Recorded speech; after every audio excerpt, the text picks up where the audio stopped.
Assalamualaikum warahmatullahi wabarakatuh dan selamat pagi.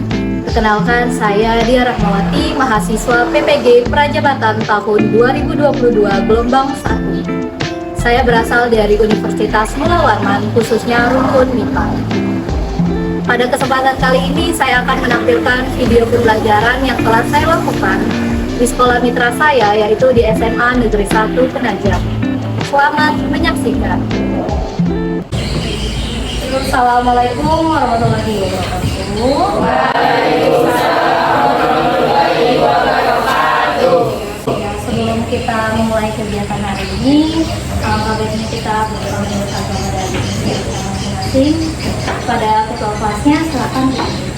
Sebelum kita mulai kajian ini, mari kita berdoa menurut agama dan kegiatan masing-masing. Berdoa dimulai.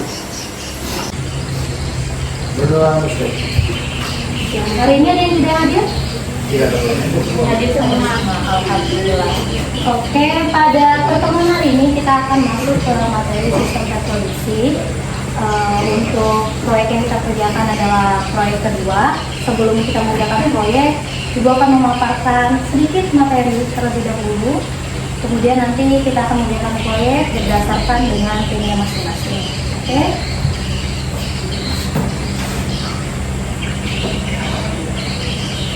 Ya, pada pertemuan ini ada dua kompetensi yang akan Ibu ajarkan. Yang pertama, menyajikan hasil analisis tentang dampak pergaulan bebas, penyakit dan kelainan pada struktur dan fungsi organ yang menyebabkan gangguan pada sistem reproduksi manusia serta teknologi sistem reproduksi.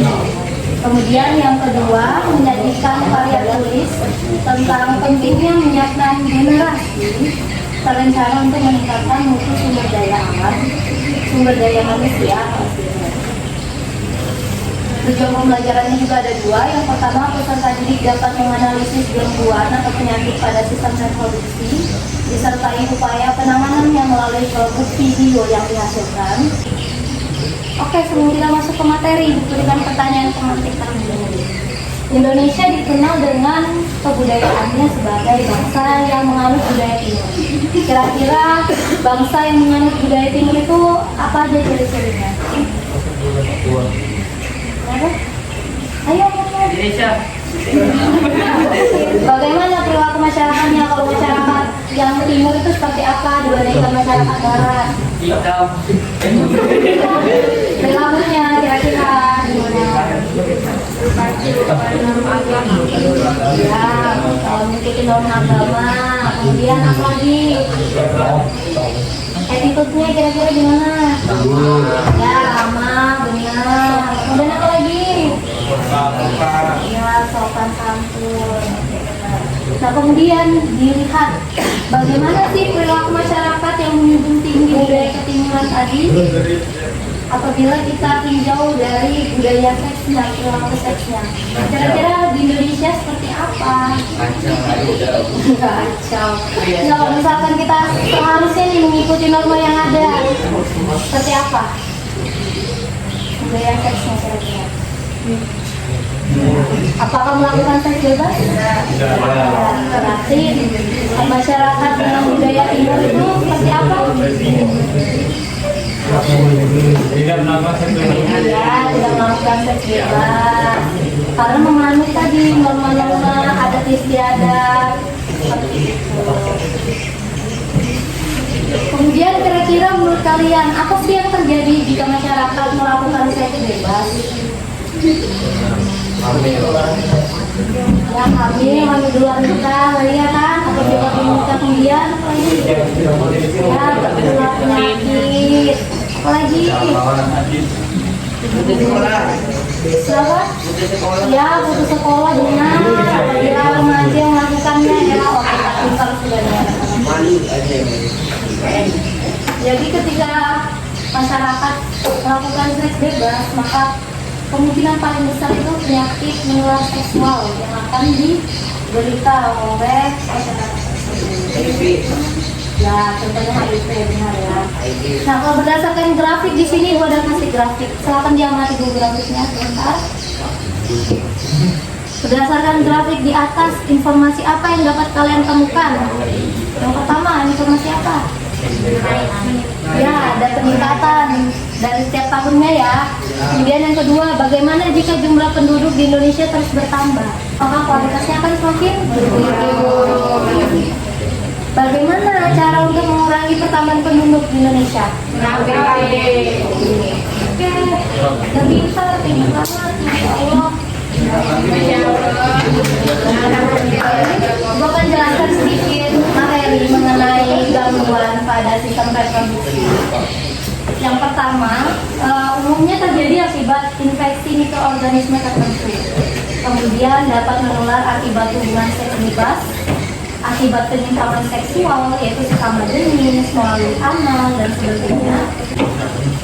Kemudian ada sifilis atau raja singa, akibat infeksi bakteri Treponema Ada berbagai jenis alat kontrasepsi ya. Yang pertama ada kondom, yaitu selubung karet tipis yang dipasang pada penis sebagai tempat penampungan sperma dan dengan anggota kelompoknya masing-masing.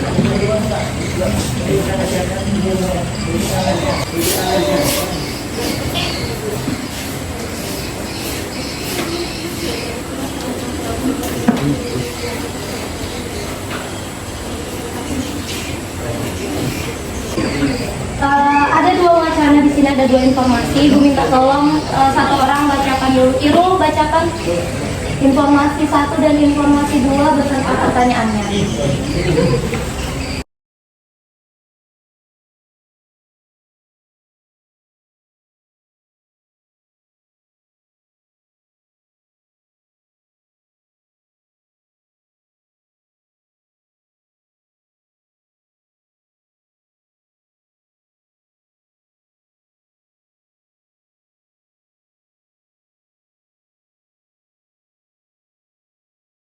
Lesbi adalah anak usia remaja.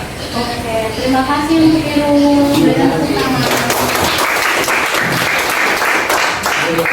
Berdasarkan dua wacana di sini, ada beberapa pertanyaannya. Yang pertama, mengapa seks bebas berdampak buruk bagi kesehatan sistem reproduksi? Ada yang tahu? Apa? Mau jawab? Kenapa seks bebas itu berbahaya bagi sistem reproduksi kita? Kita berganti-ganti pasangan. Mengakibatkan apa kalau kita berganti-ganti pasangan? Ya, ada penyakit. Kemudian, mengapa remaja rentan terlibat perilaku seks bebas? Kira-kira apa yang menyebabkan berdasarkan wacana ini? Ya, pergaulannya, cara lingkungannya tadi ya. Kemudian apa lagi kira-kira?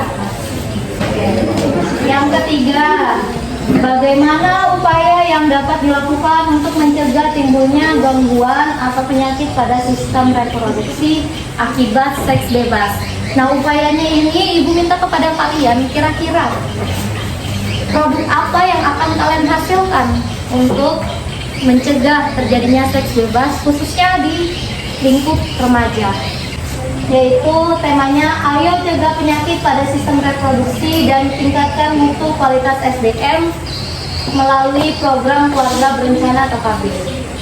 Ada dua produk yang dihasilkan. Yang pertama, video upaya mencegah dan penanganan gangguan penyakit pada sistem reproduksi, dan yang kedua ialah artikel mengenai program keluarga berencana, khususnya penggunaan alat kontrasepsi. Oke, gue akan tampilkan ya contoh video ajakan.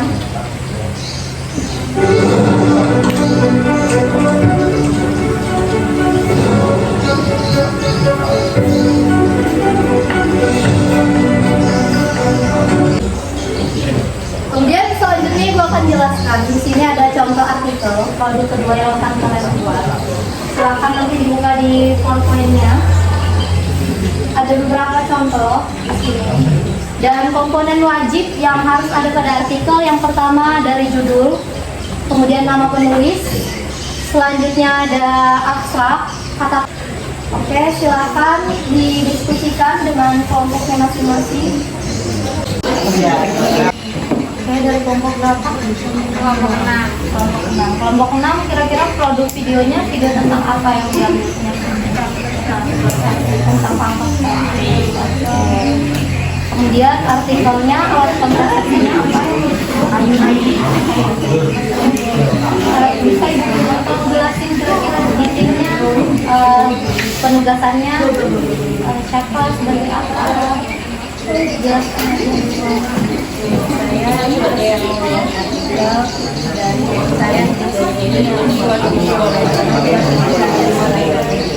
kemudian untuk artikelnya kita pilih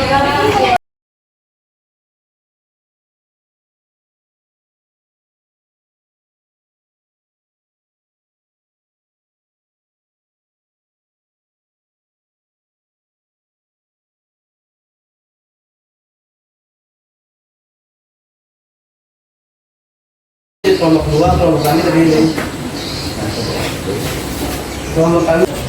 kami terdiri dari saya Muhammad Hilmi.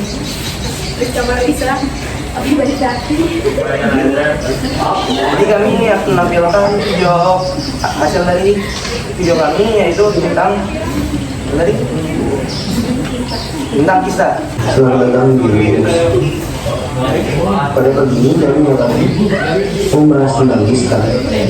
Sebuah demografi kisah Indonesia, angka kira-kira kisah penduduk Indonesia mencapai 30,2%, yaitu sebanyak 23.400 orang dan meninggal sebanyak 300.400 orang. Marilah kita bertanya dulu kisah kepada yang ahli. Halo semuanya, saya di sini sebagai Arifan Zaki yang akan mewawancarai Dr. Fiska. Nah, kalau Dr. Fiska, terima kasih sudah berkenan untuk memberikan waktu dalam wawancara ini. Sebelumnya, apakah Anda bisa memberikan definisinya tentang apa Fiska? Untuk kesempatan kali ini, Fiska adalah sebuah kartu yang terbentuk dari jaringan membran dan beresiko cairan udara selain udara lain. Seperti itu. Terus, apa saja sih penyebab terjadinya Fiska? Ada beberapa hal yang dapat memicu atau memperparah Fiska, seperti kondisi genetik, tumor, infeksi kelainan pada perkembangan embrio, cacar pada sel, kondisi inflamasi kronis, penyebaran pada saluran tubuh, parasit atau cedera. Begitu. Lalu apa saja sih resiko yang perlu kita ketahui terkait dengan Fiska? Beberapa faktor pemicu yang perlu diketahui adalah ya, lalu ada sindrom ovarium polikistik atau PCOS, lalu ada endometriosis, obat penyubur kandungan, dan kemoterapi. Seperti itu. Kalau boleh tahu bagaimana sih cara melalui gejala Fiska? Terus apakah ada gejala yang harus diwaspadai? Jadi gejala utamanya itu adalah benjolan yang tumbuh pada bagian tubuh tertentu. Namun beberapa kisah tumbuh di bagian dalam yang perkembangannya sulit diketahui dan tidak bisa tersambung dengan baik. Contohnya itu ada di bagian payudara dan ovarium. Kalau begitu, apakah bisa dapat disembuhkan? Caranya bagaimana cara melakukan? Jadi kista yang tidak mengganggu aktivitas sehari-hari itu sebenarnya tidak perlu diobati. Namun jika sudah mengganggu aktivitas sehari-hari itu harus segera ditangani karena sangat berbahaya bagi tubuh. Nah, tindakan ini yang biasa dilakukan adalah pengobatan, terapi obat, dan terapi radiasi. Jadi seperti itu. Terima kasih atas penjelasannya dan definisi penyebab dan cara mengobatinya. Jadi itulah definisi penyebab dan cara mengobatinya dari Dokter Fiska. Terima kasih untuk kalian yang sudah menonton video ini. Kembali ke studio.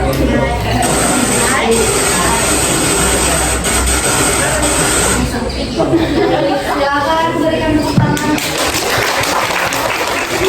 Kondom adalah selubung karet latex mempunyai warna ataupun tidak digunakan menutup penis sebelum penetrasi sehingga sperma tertampung di dalamnya. Kondom juga bisa digunakan sebagai alat kontrasepsi yang mudah, murah, dan cukup aman yang bisa mencegah IMS. Sekian presentasi dari kami. Jika ada salah, maafkan. Kami akhiri. Assalamualaikum warahmatullahi wabarakatuh.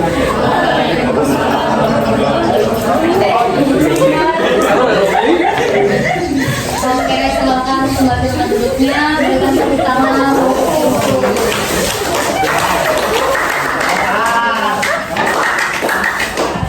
Baik, akan refleksikan dulu pembelajaran hari ini. Yang pertama, menurut kalian dari kedua materi yang kita bahas, kan ada dua nih. Yang pertama, kampanye mengenai pencegahan penyakit seksual menular. Kemudian yang kedua, keluarga berencana. Nah, dari dua materi ini, materi mana yang paling sulit menurut kalian? Penyakit, oke. Dari bagus penyakit. Kalau yang lain apa? Sama. Oke, boleh. Kenapa kira-kira materi penyakit ini menurut kalian sulit? Karena jenis-jenisnya banyak ya. Kemudian selanjutnya Ibu refleksikan lagi dari Ilmi. Ibu minta tolong dari materi yang kita bahas, proyek ini kan ada dijelaskan beberapa penyakit. Nah, yang Ilmi ketahui apa-apa aja jenis penyakit yang terjadi akibat seks bebas dan sebagainya. Oke, apalagi? HIV. Ada lagi yang menambahkan jenis penyakitnya? Oke, kanker serviks. Apa lagi? Harus udah diketahui. Oke, benar. Oke, selanjutnya nanti untuk LKPD-nya dikumpulkan pada Ibu setelah jam pelajaran. Sampai sini ada yang ingin ditanyakan? Baik, terima kasih atas partisipasinya hari ini. Kemudian Ibu mohon maaf apabila ada salah kata maupun perbuatan. Ibu akhiri, wassalamualaikum warahmatullahi wabarakatuh.